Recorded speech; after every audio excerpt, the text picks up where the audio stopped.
அண்மை செய்தியை பார்த்து வருகிறோம். பொன்முடி வழக்கில் சென்னை உயர்நீதிமன்றம் எச்சரிக்கை ஒன்றை விடுத்திருக்கிறது. இது தொடர்பான கூடுதல் விவரங்களை செய்தியாளர் மதனிடம் கேட்கலாம். மதன், முழுமையான விவரங்கள். பெண்கள் குறித்தும் சைவ மற்றும் வைணவ சமயங்கள் குறித்தும் முன்னாள் அமைச்சர் பொன்முடி சர்ச்சைக்குரிய கருத்தினை தெரிவித்திருந்தார். இதைத் தொடர்ந்து இந்த பேச்சு என்பது வெறுப்பு பேச்சு வரம்புக்குள் வருவதால் உச்சநீதிமன்ற உத்தரவுப்படி அவருக்கு எதிராக காவல்துறை நடவடிக்கை எடுக்க வேண்டும் என்றும் தெரிவித்து தாமாக முன்வந்து இந்த வழக்கை விசாரணைக்கு எடுக்க வேண்டும் என்று ஏற்கனவே உயர்நீதிமன்ற நீதிபதி ஆனந்த் வெங்கடேஷ் பதிவுத்துறைக்கு ஒரு உத்தரவு பிறப்பித்தார்.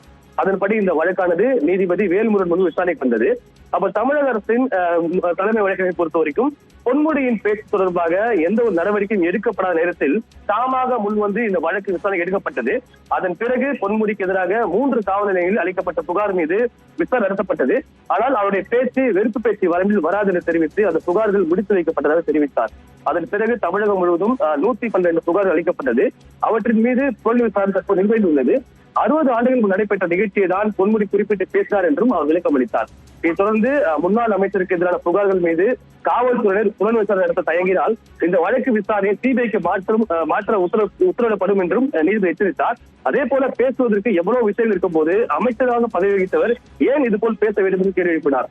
அமைச்சராக இருந்தவர் என்ன சொல்வது என்று புரிந்து கொள்ள வேண்டும், என்ன பேச தெரிந்து கொள்ள வேண்டும். கருத்து சொல்வதற்கு கூட நியாயமான கட்டுப்பாடு உள்ளது. 50 ஆண்டுகள் முன்பு நடைபெற்ற நல்ல விஷயம் சொல்லியிருக்கலாம் என்று தெரிவித்து இந்த வழக்கு விசாரணையை மீண்டும் ஜூலை 8ஆம் தேதிக்கு நீதிபதி வேல்முருகன் தள்ளி வைத்துள்ளார்.